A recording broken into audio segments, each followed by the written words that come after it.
Bienvenido al Ministerio de Rey de los Reyes y el título de hoy se llama Cristo es la única esperanza para usted. En el libro de Isaías, capítulo 1, los versículos 4 hasta 18, vamos a leerlos. Aquí tenemos un comienzo tremendo porque se nos revela a Dios en el tribunal de este universo. Él está aquí llamando a todos los seres inteligentes que Él ha creado para que escuchen que lo que Él va a hacer es justo y correcto. Lo vemos ahora como el juez de toda la tierra y aquí es el juez de su propio pueblo, la nación que Él llamó. Para sí mismo, comencemos nuestra lectura de hoy en el versículo 4 de este primer capítulo de Isaías.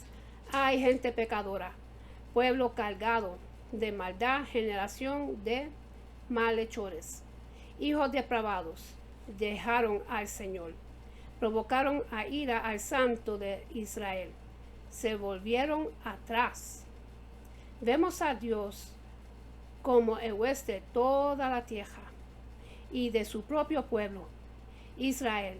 Parece extraño pensar en Dios como un juez porque en la mentalidad del sistema del mundo Dios ha sido removido del trono del juicio, ha sido despojado de su autoridad, prerrogativa y privilegio real y de los límites que Él estableció como gobernante moral de su universo. Su nombre ha sido empujado hasta los confines del mundo y tratado como si fuera un exceso de epicaje.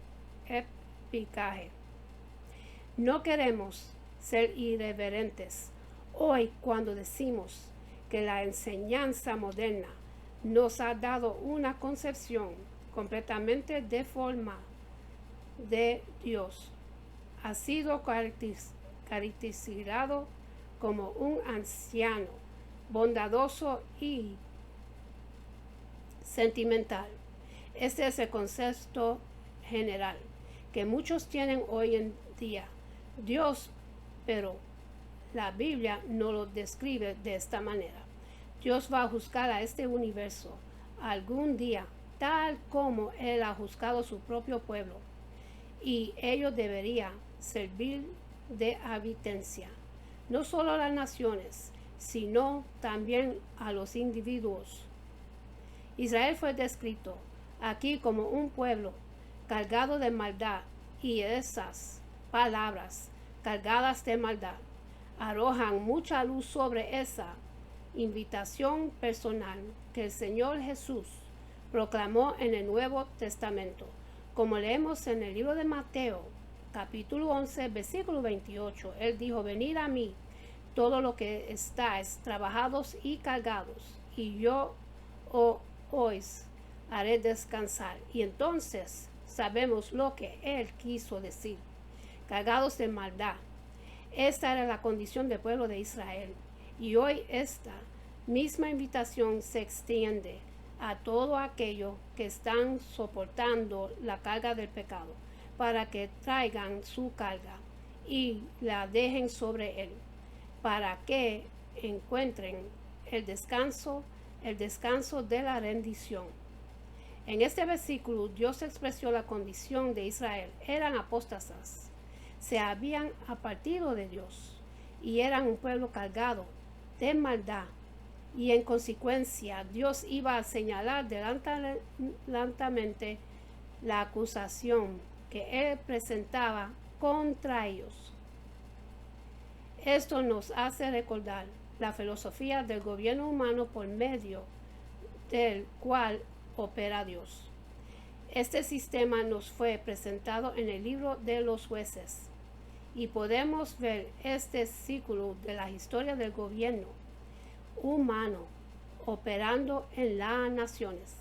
En el libro de los jueces vimos a Israel sirviéndole a Dios, siendo bendecido por Dios y prosperando, y en su prosperidad comenzaron a apartarse de Dios y finalmente se entregaron a la idolatría, se pusieron en rebelión contra Dios. En realidad se olvidaron de Él. Cayeron en manos de sus enemigos y entonces clamaron a Dios para que Él les liberara. Cuando se volvieron a Dios, Él les libró de la opresión de sus enemigos y les restauró a una posición de bendición.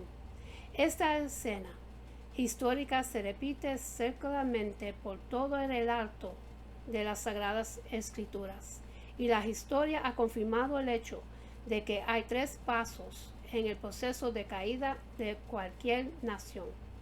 Primero hay una apostasía religiosa, después de ser produce una decadencia moral y finalmente la anarquía política.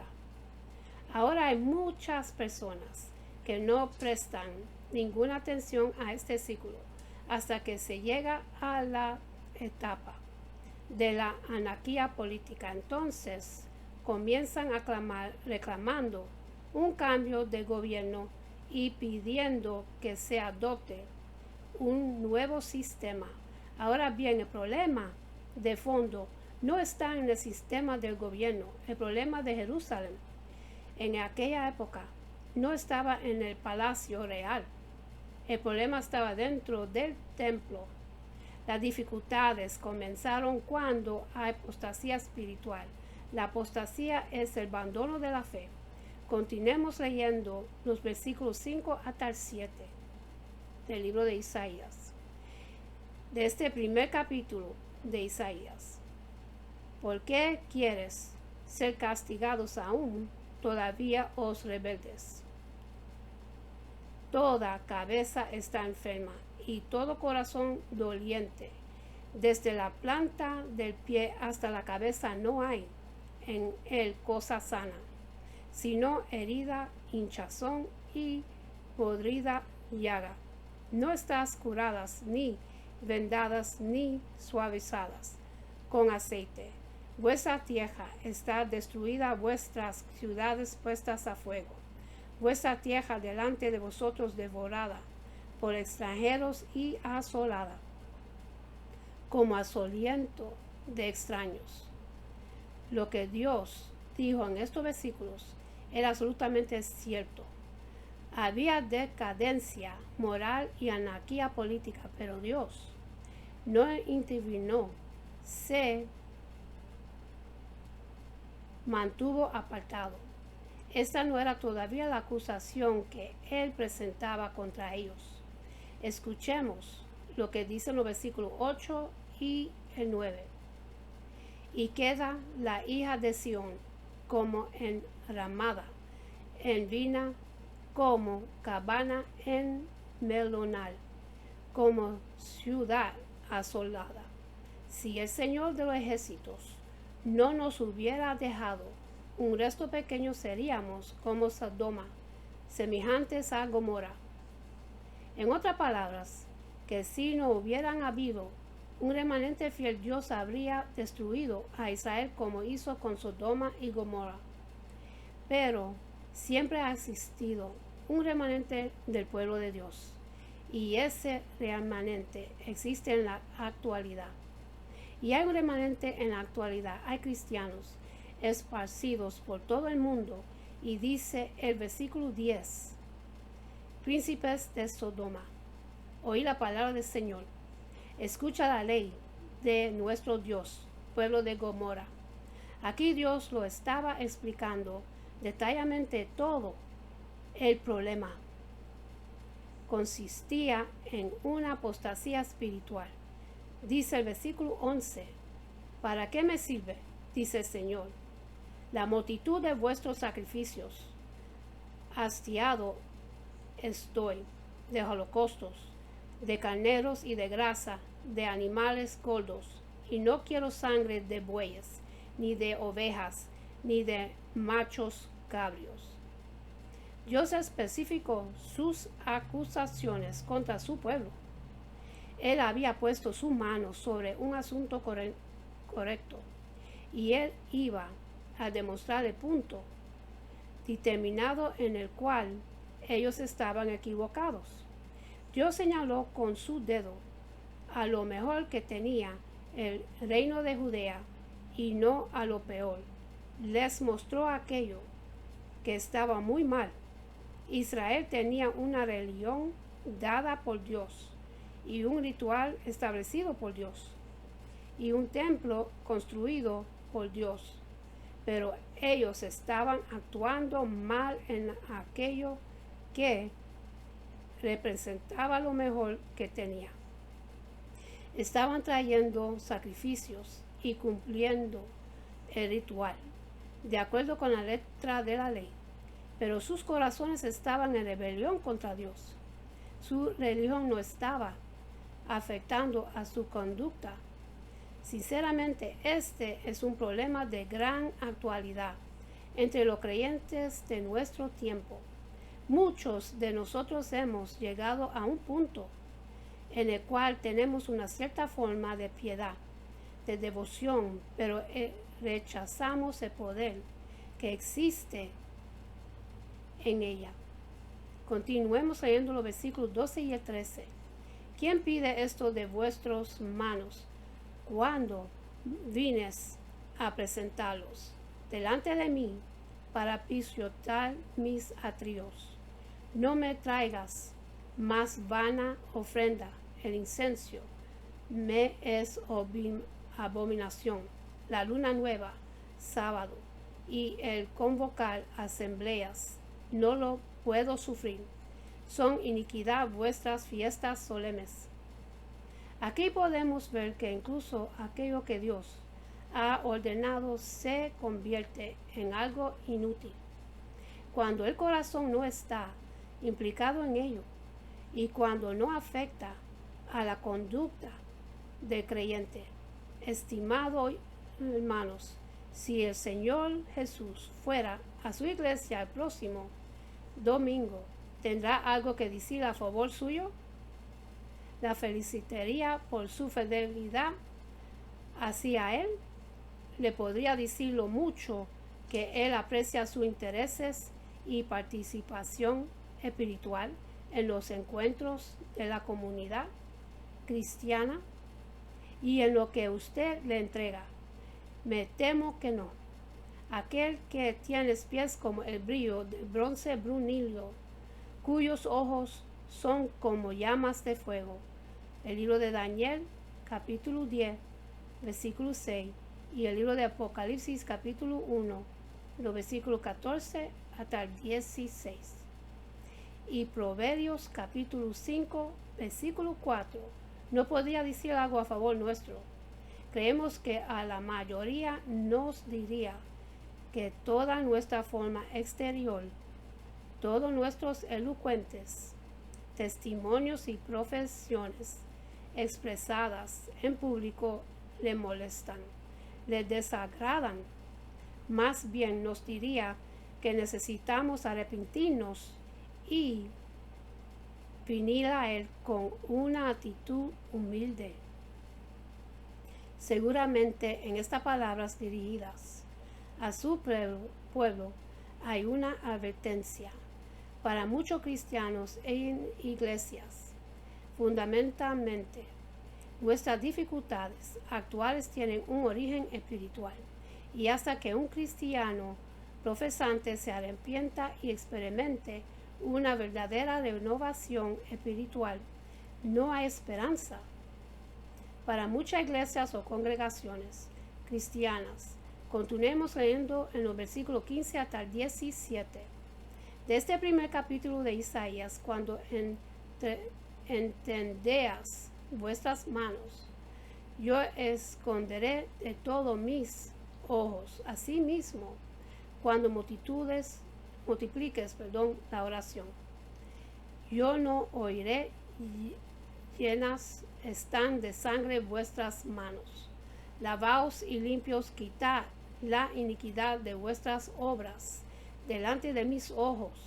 Dejad de hacer lo malo, aprender a hacer el bien, buscar el derecho, sonreír al agraviado, hacer justicia al huérfano, amparar a la viuda, Es como si Dios nos estuviera diciendo que no somos otra cosa que un grupo de personas falsas, que nos acerquemos a su presencia como si fuéramos realmente genuinos.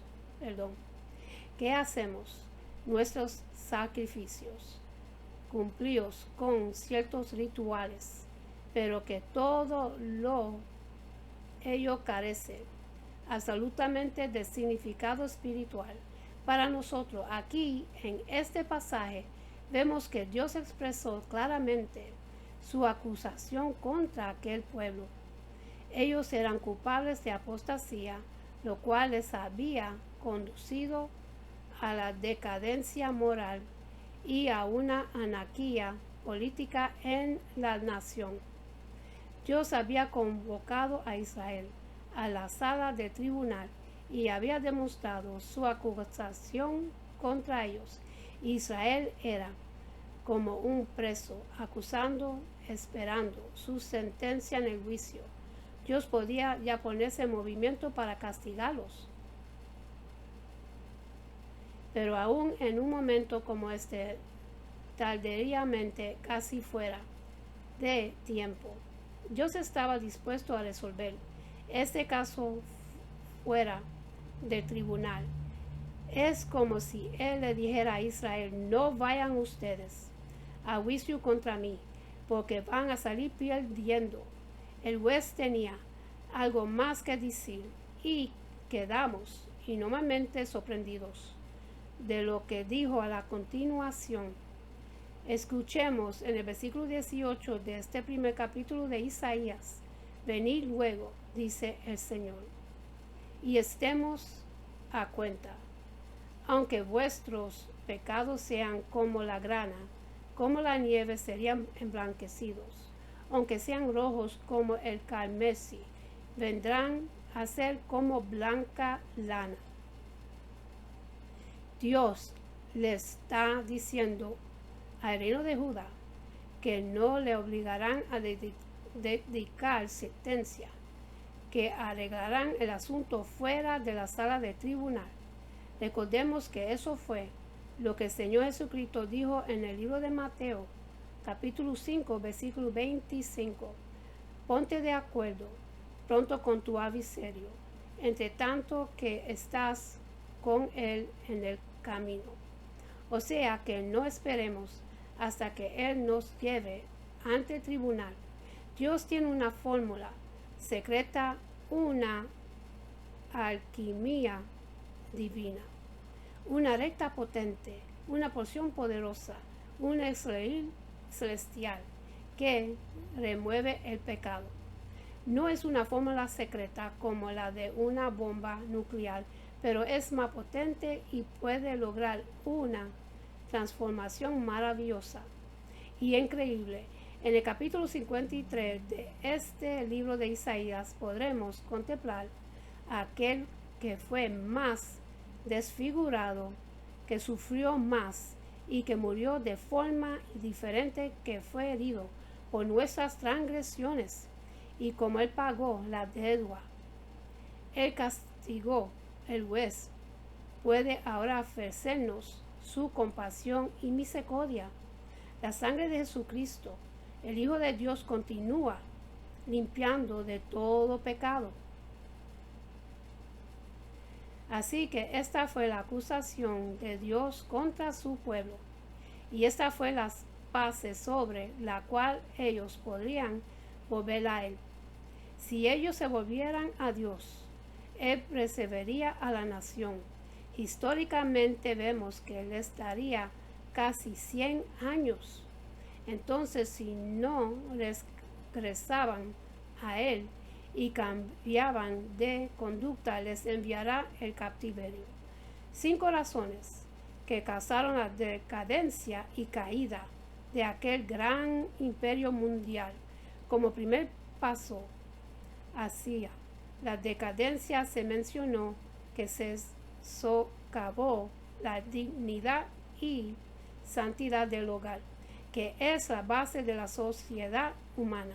El segundo paso fue el establecimiento de impuestos.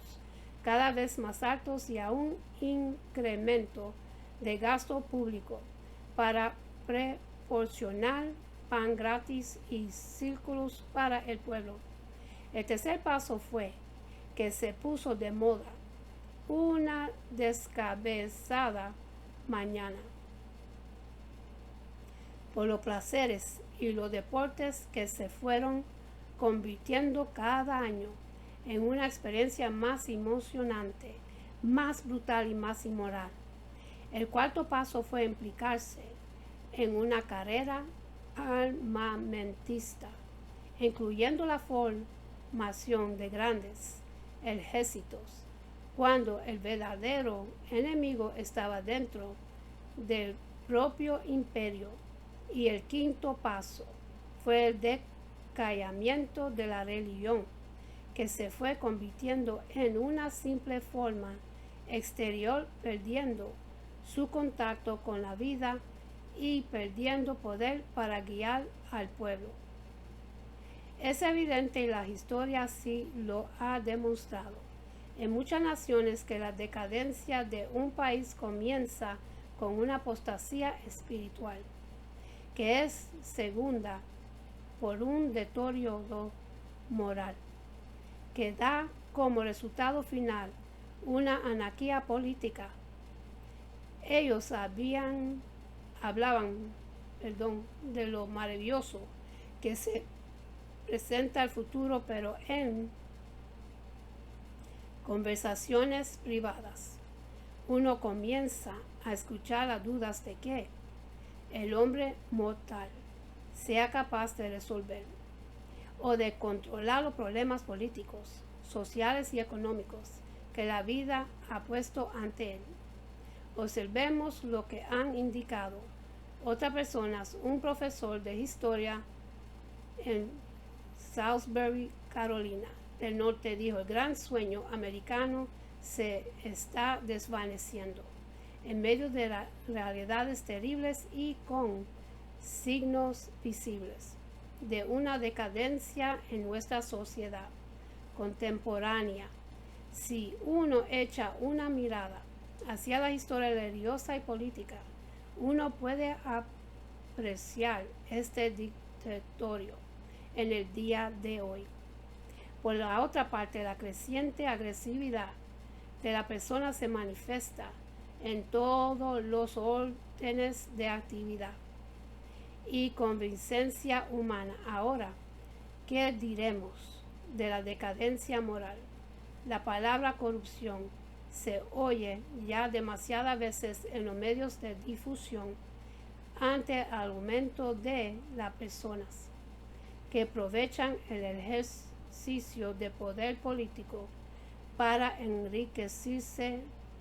El aumento de la criminalidad es innegable, especialmente en las grandes ciudades. Existe una preocupación castigados por enfermedades sociales, entre las cuales se encuentran el SIDA, que a la fecha ha causado la muerte de millones de personas. Muchas personas se han refugiado en el alcoholismo, que en vez de satisfacción le produce un grave deterioro físico y mental. El número de suicidios nunca ha sido tan elevado. Cabe destacar igualmente el aumento de la violencia en los centros educativos, entre alumnos y de alumnos, hacia profesores.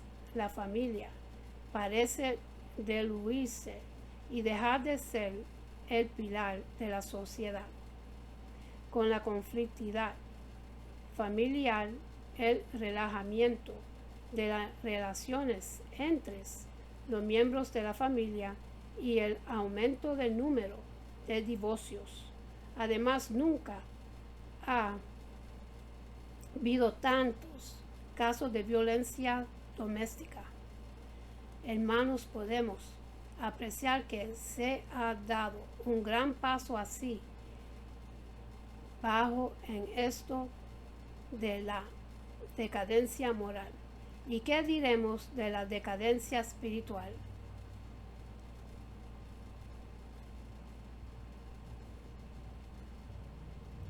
Hermanos, estamos llegando al fondo del abismo. Ahí es donde nos encontramos hoy. Pero Dios nos está diciendo lo que leemos en nuestro pasaje bíblico de hoy de Isaías capítulo 1, versículo 18. Venid ahora y racionemos, decía el Señor. Aunque vuestros pecados sean como la grana, como la nieve, serían emblanquecidos, aunque sean rojos como el carmesí, como blanca lana quedarán. Esa es la única salida para cualquier nación del mundo. Y a nivel personal, hay muchas opciones que los seres humanos prueban para encontrar una salida a la situación actual. Hay quienes intentan racional, meditar o elaborar algún nuevo sistema de pensamiento. Otros creen que dando rienda suelta a sus deseos, a sus pasiones, lograrán la satisfacción y la paz. Otros creen en la ciencia, con sus avances, impondría la relacionalidad en el ser humano y entonces se lograrán firmes bases para una convivencia. Otros piensan que la paz habrá de impresionarse por medio de la fuerza para evitar la anarquía o la dominación de totalitarismos en el orden internacional. También muchos depositan sus esperanzas en que la economía sabiamente dirigida podría crear un orden social justo y exento de violencia. Y hay quienes buscan en nuevas religiones y sectas, nuevas experiencias religiosas que les permiten controlar sus pensamientos e institutos y les proporcionan una salida al caos. Pero frente a tantas voces que se alzan, la Biblia, la palabra de Dios, hermanos, nos dice que debemos dirigirnos a Él para encontrar la salida. Y el Señor Jesucristo nos dijo: yo soy el camino y la verdad y la vida. Nadie viene al Padre sino por mí. Él también dijo: yo soy la puerta y el que por mí entraré sería salvo. Esa es la única esperanza para cualquier nación del mundo. Es la única esperanza para el mundo del día de hoy. Estimados hermanos, Cristo es la única esperanza para usted. Con esto termino, mis hermanos, y para los que quieren recibir Jesucristo en su corazón, repite conmigo la oración de salvación para que su nombre esté escrito en el libro de la Biblia, y para que viva para siempre con el Señor por toda la eternidad. Tenemos que arrepentirnos y ser fiel a Dios, porque Él es el único que hace para nosotros, el único que nos quiere, que nos defiende, que nos cuida, que nos guarda y que nos da muchas bendiciones en nuestras vidas. Vamos a hacer la oración. Padre Celestial, en el nombre de Jesús, yo me arrepiento de mis pecados y abro mi corazón para que Jesús venga dentro de mí. Lléname con tu Espíritu Santo. Gracias al Padre por salvarme, en el nombre de Jesús. Amén. Y vamos al libro de Números, para ver la bendición que Dios le da a su pueblo. Jehová de los ejércitos se lo entregó a Moisés, una bendición de oración para cada uno de ustedes. Y toda la palabra de Dios es viva y eficaz. Dios tiene tantas promesas en las Escrituras para nosotros. Tiene las respuestas de todos nuestros problemas, en los matrimonios, con los hijos, con los trabajos, con los vecinos, con la familia. Todo está escrito en su palabra. Tenemos que ubicarnos en la palabra de Dios, leer la palabra de Dios, porque todo lo que tú deseas está en su palabra y en el Dios vivo. Vamos para el libro de Números, capítulo 6, los versículos 24 hasta 26. Dice así: Jehová te bendiga y te guarde. Jehová hace resplandecer su rostro sobre ti y tenga de ti misericordia. Jehová hace sobre ti su rostro y ponga en ti paz. Con esto lo dejo, mis hermanos. Que Dios me los bendiga y me los guarde y tenga una buena noche, buen amanecer. Y acuérdense a darle gracias a Dios por otro día más de vida. Y busquemos de Dios, mis hermanos, que estamos en los últimos tiempos. Cristo viene pronto. Cristo viene bien pronto. Está bien cerca. Todas las señales que están en las escrituras están sucediendo delante de nuestros ojos. Tenemos que prepararnos para la venida del Señor. ¿Están ustedes preparados? ¿Qué van a hacer cuando Él venga para su pueblo y te quedes atrás? No te quedes atrás. Tenemos que seguir buscando de Dios y ser fiel y santo con Dios para lograr toda la promesa que Él tiene para nosotros. Con esto lo dejo. Que Dios me lo bendiga y hasta la próxima. Amén.